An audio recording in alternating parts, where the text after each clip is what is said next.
Uh, well, Mr. Zlotnick, you want to talk, right?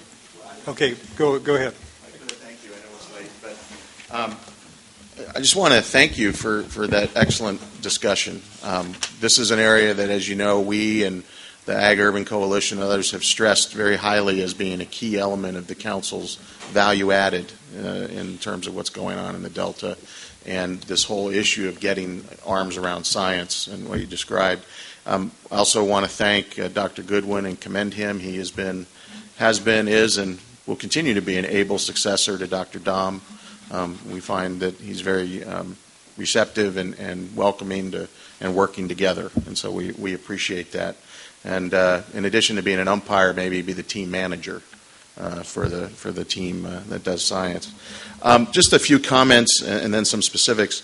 I think that, as you described, this conversation is something that I think you really can consider for the implementation committee meeting that you're going to have before the plan is done. You can start having this conversation about science and, again, getting the policy people to focus on how do you make this work structurally, understanding they have their own jurisdictional and authority questions to handle, but are supposed to be part of an overall whole approach to the Delta and trying to get into that one Delta, one science.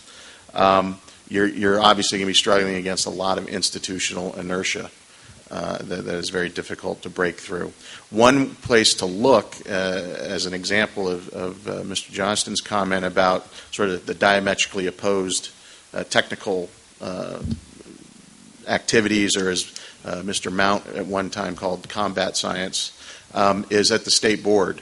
At their workshop, I think the second workshop, they and others, they've brought in a facilitator to help them. And it's my understanding that at the end of one of the sessions in the second workshop, he basically stood up and told the board members, he said, well, basically you've heard diametrically opposed viewpoints based on the same data. So we need to figure out how to bridge that somehow. And so they're struggling with this issue as well, obviously, and that might be a place to look. Mr. Chairman, your comments early on about the need to sort of prioritize and figure out how you're going to, is exactly what we talked about at the last meeting in the development of the plan and working in the community, as Dr. Goodwin called it, and again making the point that at times you're going to need to make those agencies uncomfortable in terms of saying we just can't continue doing the same thing over and over. We need to figure out a way to prioritize, maybe ask some different questions that hopefully will get some answers that will be more useful in actually achieving some results than what we've kind of been doing over and over. And along those lines, Dr. Goodwin mentioned the OCAP review, the peer review, and there's a report that is scheduled to come out, I believe, the 1st of December. And unfortunately, as we know, in many occasions, oftentimes the reports don't always reflect some of the more direct and pithy comments that are made at the sessions. And so, if I can, I want to take the liberty, and if you'll indulge me, a few things that were said at this presentation, because it goes to this whole question of, are we continuing, Einstein's thing, definition of crazy is continuing to do something that's not working. And, for example, on the San Joaquin, you heard from Dr. Dom, I believe, early on about a study of tagged fish, and some 90+% were predated coming down the river. And one of the questions that a member of this peer review panel asked is, are we being quixotic in trying to think where we can fix that? And are we just employing people to tag fish? Is that a problem? It might be, another comment was made that it might be useful to consider that you can't manage the fish with the pumps.